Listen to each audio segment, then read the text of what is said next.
The Making of a Development Economist, Professor Keijiro Otsuka. Born in 1948 and raised in Nerima Ward, Tokyo, Professor Keijiro Otsuka, fondly called by many as K, was never the typical metropolitan boy. Aside from being a respected development economist, he is also a horticulturist and a forester. On the 12th floor of the National Graduate Institute for Policy Studies, GRIPS, campus in Roppongi, Tokyo, where K taught for 15 years, he propagated orchids and basil, and in his home in Nerima, he has plenty of bonsai, cherry blossoms, and fruit trees. As a forester, even with the strict quarantine control in Narita Airport, he successfully brought the Titan baobab tree from Africa and banana and mango trees from tropical Asia into Japan. When he was still at GRIPS, the meeting room on the 12th floor looked like a mini-forest, to the delight of students and faculty members. When he left GRIPS, the university administration decided to adopt the banana trees as members of the GRIPS family, planted them in classic Japanese-style pots, and placed them on the ground floor right in front of the student office. A few months later, the banana tree bore its first fruit. K left GRIPS with the baobab and mango trees which grow as majestically as in Africa. Surprisingly, all the trees are able to withstand the cold Japanese winters. According to him, 3 mango fruits are almost ripe, his first harvest. At the time of the writing of this Festschrift, K is a professor of development economics at the Graduate School of Economics, Kobe University, and a chief senior researcher at the Institute of Developing Economies in Tokyo. He received a PhD in economics from the University of Chicago in 1979. His dissertation advisor was Professor Theodore W. Schultz, who was awarded the Nobel Prize in Economics in 1979 for his pioneering research on the problems of developing countries. When K entered the Department of Economics at the University of Chicago, he had received an admission letter but had no financial support. Professor Schultz decided to donate $5,200 from his personal funds to the department as scholarship funds for K through a request from Professor Yujiro Hayami. K's wife, Michiko Otsuka, known to many as Carrie, typed her dissertation on an old battered typewriter. K finished his MA in economics at the Tokyo Metropolitan University, where he worked under the supervision of his lifetime mentor, Professor Yujiro Hayami. The Hayami-Otsuka tandem had gained prominence in development economics internationally and in Japan because of their extensive works on rural economies in tropical Asia. K finished his BA in agricultural sciences at Hokkaido University, where he developed his team player attitude, which enabled him to work with a large number of researchers, both Japanese and foreign. He joined the Hokkaido University Rowing Club and remained active in the club even after finishing his undergraduate schooling. He occasionally meets the rowing club members for a bottle of beer to remember the good old days in the deep blue sea. Before joining Kobe University, he was a professor at GRIPS from 2001 to 2016. Formerly, he was a chairman of the International Rice Research Institute Board of Trustees from 2004 to 2007 and president of the International Association of Agricultural Economists, IAAE, from 2009 to 2012. He is an honorary life member of IAAE, a fellow of the Agricultural and Applied Economics Association, and a distinguished fellow of the African Association of Agricultural Economists. To date, he has authored or co-edited 27 books, 5 special volumes, 146 journal papers, 86 book chapters, 26 comments and reports, and 12 book reviews. He served in 9 editorial positions in various international journals and received 15 awards. The most important ones are the Order of the Sacred Treasure, Gold and Silver Star in 2021 conferred by Emperor Naruhito. The Medal of Honor with Purple Ribbon bestowed by Emperor Akihito in 2010. And the 14th President Award of the Japan International Cooperation Agency, JICA. He was elected a member of the prestigious Japan Academy in 2018. His works center on agricultural and industrial development in Asia and Africa. His focus is on the transferability of the Asian rice green revolution to sub-Saharan Africa, how contract farming could be utilized to expand high-value agriculture, and the dynamic roles of the industrial cluster and foreign direct investment in the development of local industries. Above all of these, his most valuable gems are his students. He is often quoted as saying that the most brilliant strategies in conducting good empirical research in development economics are to study microeconomics and econometrics seriously and to have a good grasp of reality by conducting field surveys. He practices pedestrian economics, which is the art of observing rural communities and gathering information by walking around the villages and towns. Through pedestrian economics, Kei was able to produce a huge number of scientific works, many of them cutting edge in his field. Undoubtedly, many scholars have benefited from his wit and deep knowledge of rural economies. The editors and contributors to this Festschrift extend their deepest gratitude for his mentorship, friendship, and encouragement. Long live Kei Otsuka. You've come a long way since. It was a clear day in the autumn of 1969 when a sophomore undergraduate visited me at a study room for graduate students in the Agricultural Economics Department of Hokkaido University in Sapporo, Japan, where I was studying development economics. He said he was Keijiro Otsuka and wanted to study development economics. He looked like he had guts, if not anything else. We studied together at the department. After finishing the undergraduate course there, he proceeded to an MA course at Tokyo Metropolitan University, studying under Yujiro Hayami, then, further on to the University of Chicago studying under Theodore W. Schultz, and got a Ph.D. in 1979. Development economics in that decade was like fairy tales, though very fascinating ones. The dual-sector model of economic development, set forth by W. A. Lewis in Economic Development with Unlimited Supplies of Labor, 1954, was still very popular and pervasive. Serious efforts were being made by many development economists and economic historians to test whether the marginal productivity of labor in the agricultural sector of developing countries was null or less than the market wage rate and to identify whether or when a developing economy passed the turning point. Implicit in this model was an assumption that peasants in the agriculture sector of developing countries were not rational economic agents, therefore not responding to market signals. This model was challenged by T. W. Schultz in Investment in Human Capital, 1961, and in Transforming Traditional Agriculture, 1964. In the former, Schultz argued that the capital that developing countries lacked was human capital, not physical capital as assumed widely at the time. In the latter, he claimed that peasants in traditional agriculture were efficient but poor by presenting micro-level evidence that there could not be such incidences of zero marginal labor productivity and fixed subsistence wage in the peasant sector. Thus, it was kind of ironic that the 1979 Nobel Prize in Economics was awarded to T. W. Schultz and W. A. Lewis. An epochal change in development economics happened in the 1970s, fired up largely by Schultz's provocative, path-breaking studies. This was when empirical research based on micro-level data collected by conducting field studies, field surveys became a common method of study. Development economists of our generation spent their studenthood and young researcherhood during this transition period, and so did Keijiro Otsuka.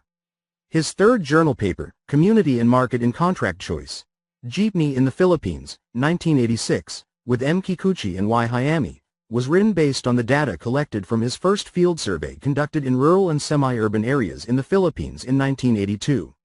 The heavy reliance on the data and observations obtained from field surveys was, and is, a distinct feature of his studies in development economics.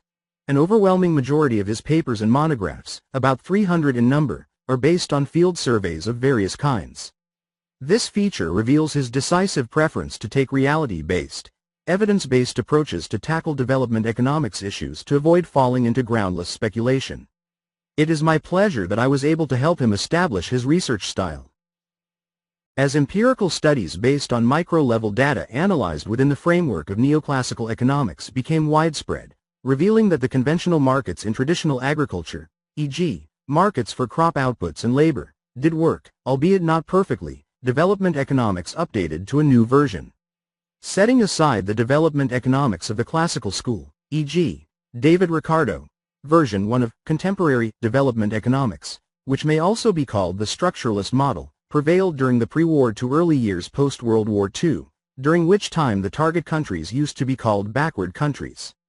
The dual-sector model may be said to have belonged in version 2.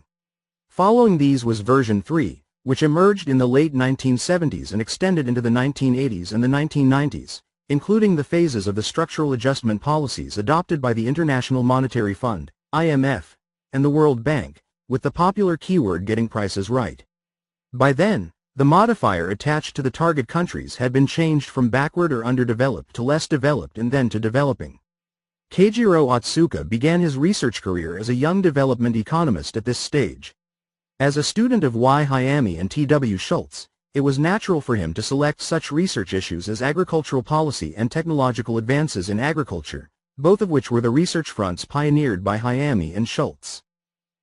Of the studies he engaged in this period, most noteworthy was a series of studies on land tenancy and labor contracts, integrated comprehensively into the final paper of the series, Land and Labor Contracts in Agrarian Economies. Theories and Facts, 1992, with H. Chuma and Y. Hayami. This paper was interesting in two respects, among many others. First, his enduring efforts of 10 years, since his first field survey on jeepney contracts in 1982, solved the long-standing mystery of sharecropping contracts, which had attracted, in the 2 decades from the 1960s to the 1980s, the attention of a large number of talented development economists at the time. The final paper mentioned above, published in the Journal of Economic Literature, was highly critical, criticizing most, if not all, of the existing studies. The paper was finally accepted for publication 2 years after it was first submitted and reviewed by as many as 6 reviewers, most of whom were criticized in this paper. Good evidence, he had strong guts. Second, studies on sharecropping and other contracts in rural areas in developing countries in this period, not limited to his studies, contributed to upgrading the version of development economics to version 4.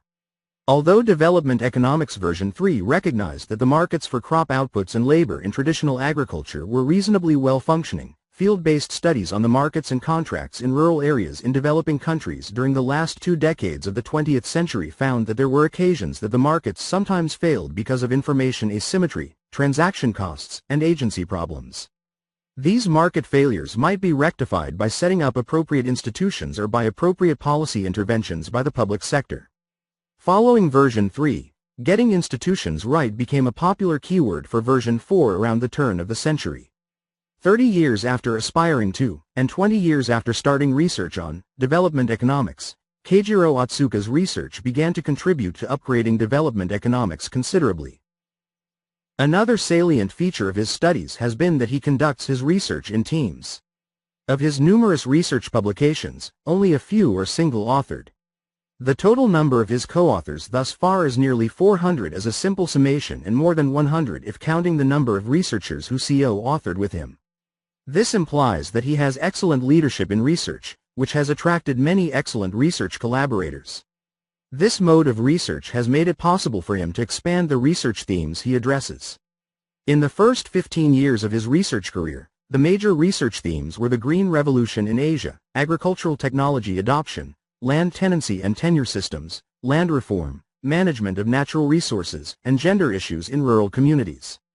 The list of themes expanded dramatically to the Green Revolution in sub-Saharan Africa, contract farming of high-value agricultural products, and further beyond the boundary of agriculture and primary industries, to the development of small and medium-scale industries, industrial clusters, agro-based clusters, and as far as foreign direct investment. This explosive expansion of research themes has been accompanied by a rapid increase in the developing regions and developing countries where he conducts his research projects, from the Philippines to other countries in Southeast Asia, to countries in South and East Asia, and to countries in sub-Saharan Africa. This has been the prima facie outcome of the third salient feature of his studies, that is, the international comparative case study. When testing a hypothesis in development economics, it is always desirable, for the test to be robust, to use data obtained from different countries with different initial conditions and different cultural heritages. For nearly all the themes in his research projects have been implemented as international comparative case studies. The last feature of his studies, to be mentioned here, is that empirical analyses in his research have always been done by adopting the latest analytical methods at the time of research. Examples are the use of panel data in econometric analyses and the randomized controlled trial, RCT, in quantitative impact evaluation of policy and technology adoption, among others. The adoption of the latest method may seem a matter of course. However, analytical methods progress day by day, and generally, a new method consumes more time, human, and financial resources. While it is not easy for researchers with long research experience to catch up with the rapid progress, his efforts and that of his colleagues in the last 40 years are worth commending.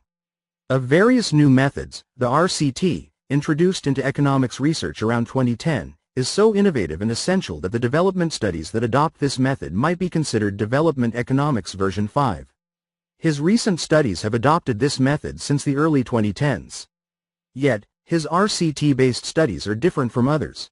While many researchers tend to look for topics in which RCT can be applied without considering the big picture, Keijiro Otsuka applies RCT to the critical topics within his broad view of economic development processes. Now, he is trying to integrate all his past studies into a book, with the tentative title of Transforming the Poor Economy, which translates T.W. Schultz's basic propositions, i.e., the driving force of economic development is innovation and what makes it possible is the investment in human capital, into a concrete development strategy applicable to all industries, from traditional grain agriculture to the most advanced manufacturing industry. It is a development strategy that only Keijiro Otsuka can recount. Keijiro, more than 50 years have passed since you first envisaged being a development economist, and you have reached this height everyone admires. It is my great pleasure to express my deepest respect for what you have achieved. Don't call me too greedy, however, even if I tell you, aim at heights still higher. Masao Kikuchi, Professor Emeritus, Chiba University, Japan.